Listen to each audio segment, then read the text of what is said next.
I'm live. We are live. All right, finally, we are live. So these third-party apps, I'm not fond of them, but it worked this time. We've been at this for a while now, guys. Thank you for joining. Hello, Jamaicans.com. How are you guys doing? Happy Saturday.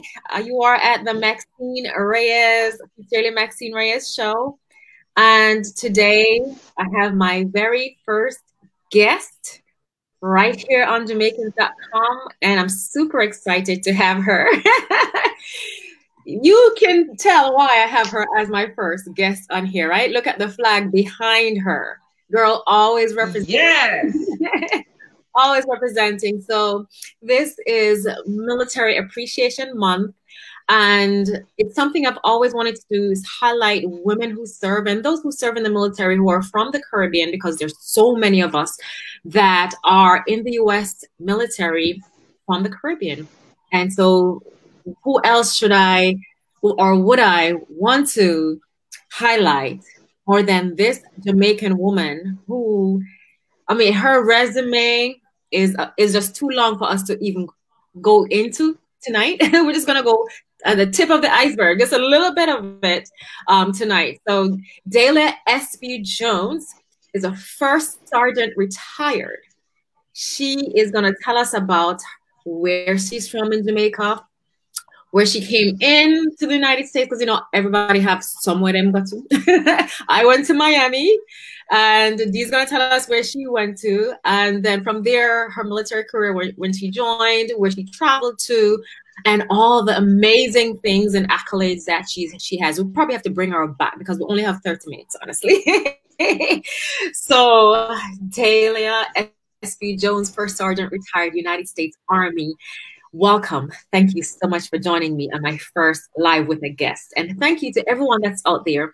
And you guys know this is how we do it. When you join in, say hello in the comments, post when you're joining us from, and let us know how you're feeling, how you're doing. If you have any questions, ask away. We will do our best to answer them. If you have any questions for Dee, we call her Dee. Her name is Dahlia, but we call her Dee. So Dee, let's start off with where it all began. Jamaica. Well, thank you so much for, I guess, letting me start off your program. I am so happy, and it didn't hit me until this afternoon. Like, wow, this is just amazing. You know, I really appreciate you highlighting me and my contribution to the United States military. So, with that being said, I was born in Manchester. A lot of people don't know that, but I was born in Manchester, in a small place where one of the famous singer is from, Luciana. I was born in Davidson, migrated from Davidson when I was about 3 months old, went to live with my paternal grandparents in Belvedere, Portland, in the country, proud of it.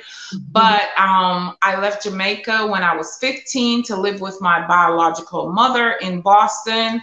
I was put in a toxic home. So at 17, I joined the United States Army, and that was in 1982. 2004, 22 years later, I was retiring. So time went by really fast. However, it was a great time spent in an organization that I felt and still do today is one of the most elite organization there is. And coming from where I came from in Jamaica, you know, hardship, loving grandparents, you know, this was something different because it was, at the time, women were still being integrated. So I did the damn thing, as they said, you know. You did your thing. Yes. And so when you came to the United States from Jamaica, which state did you go to? You know, we all have a state that we came, and a city, and we love to represent Jamaica, but we also love to represent our new home in the United States. Yes. I left Jamaica on in December, so it was really, really warm in Jamaica. It was beautiful a couple days before Christmas, and my destination was Boston, Massachusetts, where it was freezing, it was snowing, and taking someone out of Jamaica into Boston, it was hell. I'm not gonna lie. So Boston, Massachusetts, actually Mattapan was the town that I lived in, for 2.5 years before I went in the military. Okay. And so the Army has several places that you can do your basic training. Where did you do basic training? So once I joined the military, I joined the military as full-time, as we know. I went active duty. My basic training was at Fort Dix, New Jersey, which was another cold place in December of '82. Then I went to my advanced individual training for my job at Fort Eustis, Virginia, and I ended up staying at Fort Eustis, Virginia. I had orders when I was in my advanced individual training to go to Washington State, and I did not want to be so far away from, the East Coast, where I had access to going home to Jamaica and, other friends and family in the immediate area. So I chose to stay. And at the time you were able to swap assignments. So I swapped with someone else and I ended up staying in Virginia. Well, yeah. Don't keep swapping. It's like, okay, this place is gonna be better. Yeah, and it turned out really good because I spent my first 6 years right there at Fort Eustis, Virginia, before I moved on to Seoul, Korea. Mm-hmm. And then subsequently from Seoul, Korea, I went to Germany. I went to a whole lot of different places while I was in Germany. As some were deployments, some were just visiting. Then I came here to Orlando. So I've been around the world, 34 countries to be exact.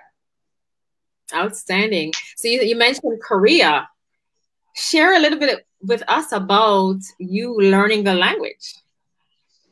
So it's funny that you asked it, and thank you for highlighting that. I'm one of those unique people. I'm always, striving to do something that others don't strive to do. So as a African Jamaican, I wanted to do something different, and that was to learn the language. I was put in an assignment when I got to Seoul, Korea, that was 2 levels above my pay grade. And because of that, I was in charge of an office full of Koreans and a handful of soldiers. The Koreans did not speak English well. However, they that was they worked in. So the saying is, when you're in Rome, do as the Romans do. I said, okay, I am going to learn the language. So I went to University of Maryland through the Army, learned the language. I also developed a great friendship with a young lady in Korea. She did not speak English. Today, she does speak English. She's a graduate of the University of Maryland and she works for the Army. She's one of my best friends, Si Young, and she taught me, street language as far as Korean is concerned. Yeah. Then when I came back to the States after I left Korea, I furthered my studies. The Army sent me to a course in DC to learn Korean, where I became a Korean linguist. That is so interesting.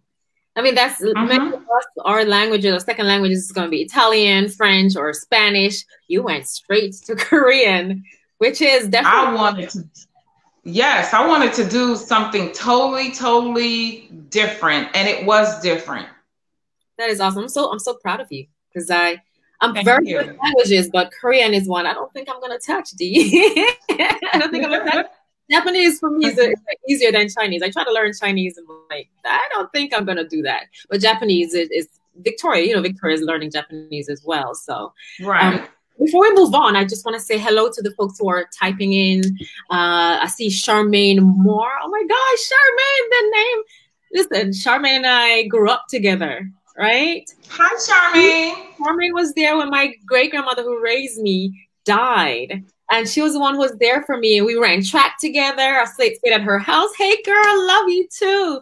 Thank you so much for joining. That's a big surprise. I haven't heard from her in a while. Okay. Angela is joining us from New Jersey. Mary is joining us. Hi, Angela. And Mary is joining us from Miami. Listen, Mary is one of, I would say, my biggest supporter when it comes to all of my Facebook Lives, Instagram. She is there. Mary is there. So I think I'm going to save up some money and send Mary on a vacation somewhere. Mary, see how my mind is set. If I get rich, I will buy my fans and close family members who take care of me. I'm gonna send y'all on a really nice vacation. I say wicked, that's Jamaican for us. Pacho, I was here talking Pacho, but Mary and I can talk like that because that's my dad's lady. She's my biggest supporter.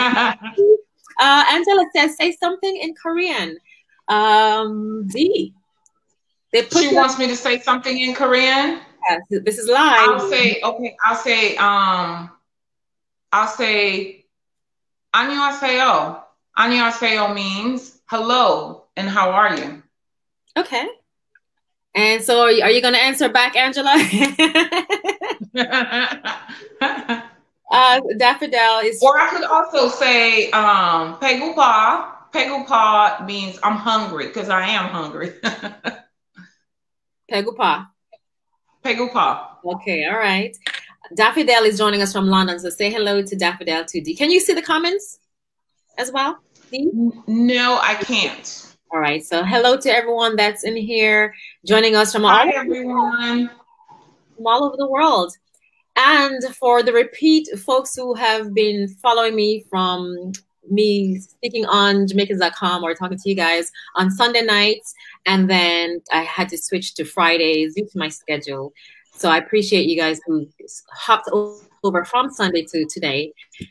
And hopefully you'll consistently follow me and talk to me and maybe be my guest here sometime. So tonight, if you're just joining us, we are live on Jamaicans.com talking about Dayla S.P. Jones and her military journey. She has spent over 20 years in the military, and we're doing the Military Appreciation Month, celebrating all who serve. But tonight we're celebrating a fellow Jamaican who served in the U.S. military.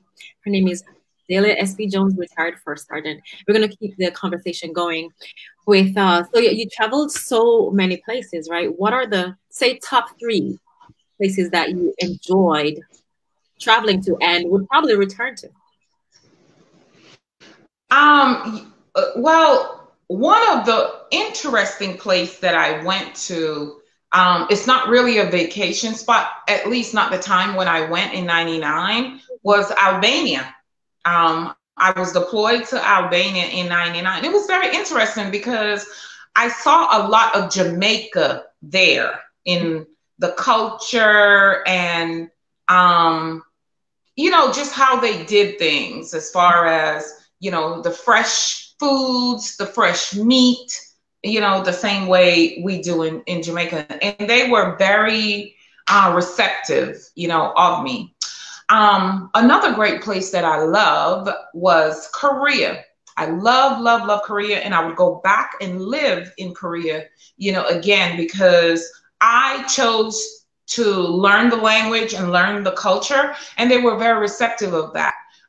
If you're scared when you live in a foreign country and you do not want to go out on a limb, people are not going to be receptive to you. And Korea taught me that, you know, I met so many people, so many friends, and regardless of the language barrier, it gave me, you know, it encouraged me so much more to learn the language and be around the people.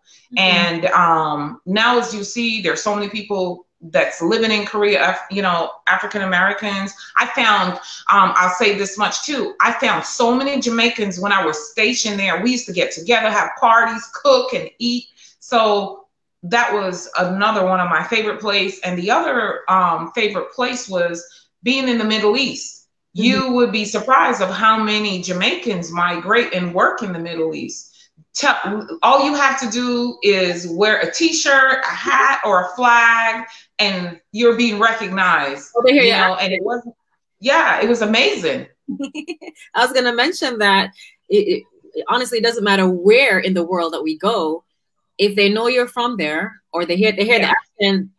Listen, I was in California several years ago when I was in the Air Force, and there was a car with a Jamaican flag on the rear view.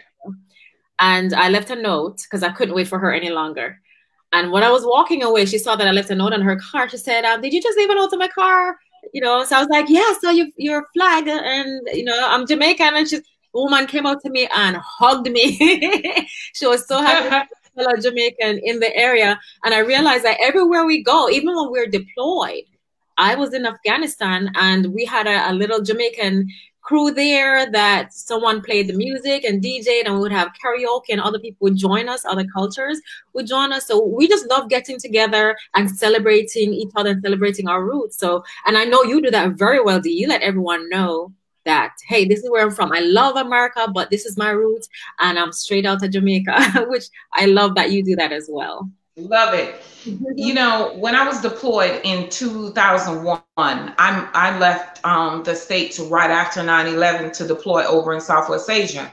And I took a small flag with me out of my car to put in whatever vehicle I was going to be in there. And they issued me a Suburban. At the time, it was a red Suburban, right? And this was right before the war kicked off. We were ramping up. So I put that flag in my vehicle. And many at the time when the war started, they were like, I can't believe you put a flag in your car. You know, what if the enemy come at you because they see the flag and know you're representing a different country? And you know what? I told them, I said, I'm sorry. The vehicle is not a part of the military. It's the vehicle that I do drive. It's a commercial vehicle. I'm leaving my flag. And you'd be so surprised at how many soldiers and civilians would stop me because I have that flag, because they were also Jamaicans or married to a Jamaican. And I did change out that vehicle to have a vehicle that actually blended in, a tan color Suburban, but I still kept my flag, and I was rolling up and down the road with my Jamaican flag, and everybody loved it, to include some of the locals. Yeah, because there are a lot of foreigners, I say foreigners, when we go to their countries, they do love Jamaica and our culture. I mean, we are very influential, you know, from the music and the food and the tourism. People just love us, you know. And well, you know, for a small island that is 50 miles wide by 150 miles, you know, long, you know, with little bit, but with Talawa. You hear me? Absolutely. Because I've gone to now 47 different countries, and when people ask, you know, when they mistake me for, you know, a plain American, I said, yes, I am an American by naturalization, but I was born and raised in Jamaica, and that is my culture. And they're like, oh yeah, I've heard of, you know, I've heard of Jamaica, and not to bash any of the other small islands, but when I also asked them, said, hey, have you heard of this island, that island?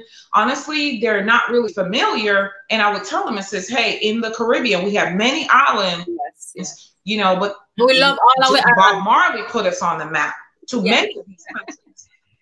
I just had to make it clear, we love all of our islanders, because I'm going to have Coral on here as well as a fellow person from the Caribbean. Yes, yes, so, we do.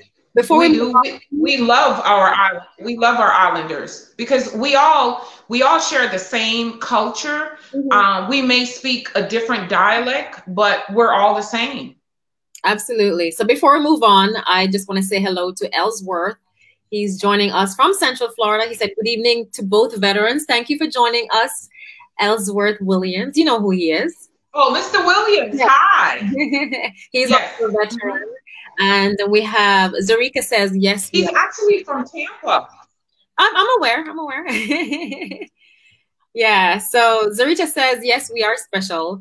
And I think she's just mentioning that, you know, from us being from Jamaica, and just the how influential we are, the amazing things that we've done to be recognized across the world, you know.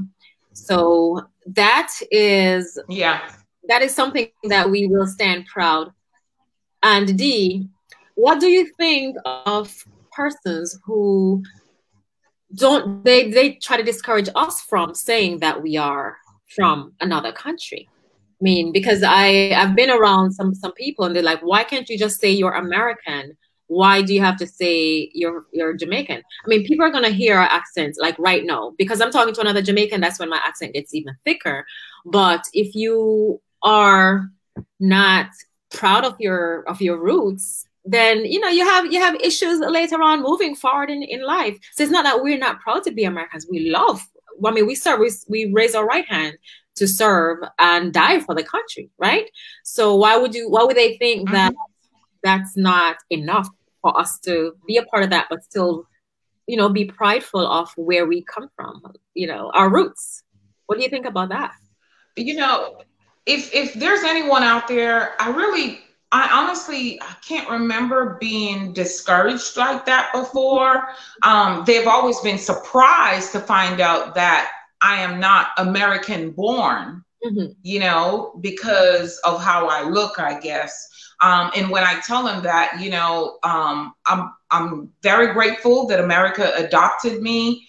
However, I was born and raised in Jamaica, and Jamaican run in my blood. And I have to be grateful, for that, because not everyone have that uniqueness about them. We are born in a country, on an island that is so unique. And we come to the United States and adopt the United States. Not everyone can say that, not everyone have that diverse, lifestyle, living or what thing about them. We have that. Anyone from the Caribbean, anyone from the islands, we're so unique. And I say, if you're from Guyana, if you're from Trinidad, St. Lucia, whatever island you're from, be proud of it, regardless what people say, why you're not proud to be an American. We all are proud to be an American because America adopted us. But rest assured that we're also proud to represent the island that we're from. I'm proud to represent none other than Jamaica. The black, green, and gold. Yeah. Yes, you see it right here. The black, green, and gold. Yes. It can't hide. It can't hide. Nope. Some of the Jamaica diaspora, Southern USA says, thank you, Delia, for being true to who you are. And that's why you can unapologetically share your flag. Absolutely. Zarika said, oh, thank you. Zarika says, people ask where I'm from. I said, born Jamaican. They always say, I love the accent, so I will never deny the land of my birth. Neither will I. Absolutely. Neither will I. So, Dee, we have about 7 good minutes because I have to hop over to Instagram to interview another Jamaican sister. She's in Germany. And so that's going to be my next talk. But before we head out of here, I have a few things. Top 3 takeaways from you being in the United States Army. And just think of mentorship. You know what? The top 3 things that the Army did for me was it taught me independency, because I went in when I was 17. I didn't know how to balance a checkbook. I didn't know how to be a lady. I didn't know how to be out in this world by myself. So it taught me independency. It taught me leadership from that young age, because not even 2.5 years of being in the military, I was promoted to sergeant, and I had to lead other soldiers. They entrusted me to lead other soldiers. So it taught me leadership very, very early. And I think that is one of the most, one of the best things that happened to me, because it groomed me for the positions that I'm in now. The last thing was selfless service. Selfless service. It's never about me anymore. It's always about the countless others. And I learned that also from my grandparents. They were into taking care of everyone else before you always taking care of self. So independency, leadership, and selfless service, the 3 great things that I learned from being in the military. Outstanding. And he said selfless service, guys. I've known Dee for about 5 years now. And that woman, she gives and gives and gives. I mean, consistent. That's why, you know, I could have brought anyone on here because there's so many amazing leaders that have served in our military that are from Jamaica.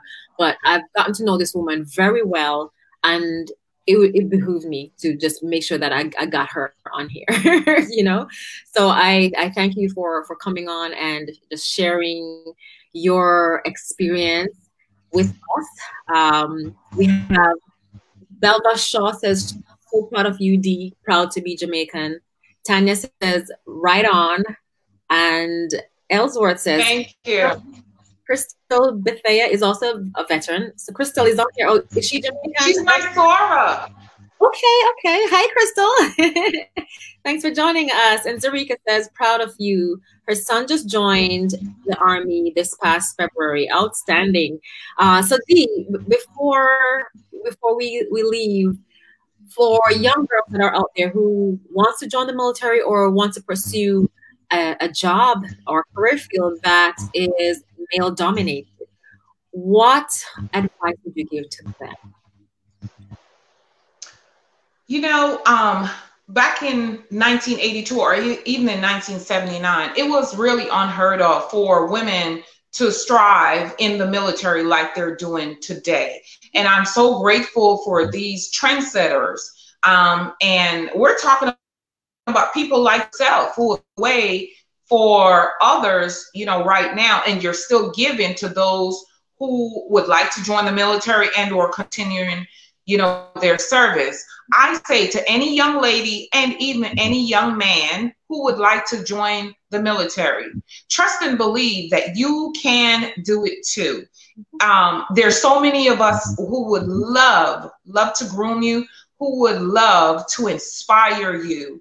A lot of people think about joining the military or their kids joining the military, and they think that it's about going to war. The military is not about going to war. We do have to fight a war occasionally, but as you can see, you know, we have been the ones who have survived, and you can survive. I say if that's what you want to do, go and do it, because the military paid for 3 different degrees for myself, the roof over my head. And to this day now, I have a retirement from the military that most people don't have. You know, my friends who went to high school with me, they're still, you know, working. And I don't have to if I don't want to, because the Army or the military has provided that safe haven for me. I'm telling you, all the young women and young men out there who are striving to go in the military, trust and believe, you will develop skills. You will develop relationship and friendship unlike no other. And then you can retire at a very young age, because people look at me. So I retired 2 years ago. Yes, I retired at 39 years old. A lot of people, you know, how many people do you know retire at 37, 39, or, you know, 37, 38, 39? I retired right before my 39th birthday. And you didn't have to work another day if you didn't want to. Nope. Back to the community and just tell us, we have 1 minute, just tell us a rundown of the organizations that you're leading right now to support the veteran community. Say that again. It was distorted. I'm sorry. Tell us a little bit about the organization that you're running right now to continue to support the veteran community. We have 1 minute. Okay, I'll sum it up in less than 20 seconds. So right now, I am still the chapter president for AUSA, which stands for the Association of the United States Army. The Association of the United States Army are the voice on Capitol Hill for soldiers and their families. I'm also the chair for the Orange County Mayor's Veterans Advisory Council in Orlando, Florida. And what does that mean? That means that I'm a veteran advocate, and I work alongside with the mayor of Orange County to make sure that our active duty service members, veterans, and their families are taken care of. Their the active duty service member and veterans who have issues, whether it's medical, whether it's employment, and we have a committee that meets and talk about those issues and make sure that no veteran and their family are left behind. You did it in 1 minute. Thank you, Dee. Everyone, thank you for joining us, and I hope you enjoyed this chat. Please share this feed, this what's it called? This live post, yeah, this live chat. Please share this live chat with your communities and join us again next week as I bring someone else from the Caribbean on to share their story as a part of the celebration of Military Appreciation Month. Layla S.B. Jones, First Sergeant retired. Thank you very much. Thank you for your service. Thank you for continuing to serve, and I'm absolutely proud of you and appreciate everything that you do in the veteran community, and you deserve to be highlighted. Thank you very much for being my first gift. Ladies and gentlemen, please join me over on Instagram at Maxine Reyes TV as I interview another woman veteran out of Jamaica. Thank you very much. Have a great one, guys. Bye, Dee. Thank you. Thanks, everyone, for joining. Please share. Okay, then. Thank you. Thank you. Okay, bye. Bye. Bye.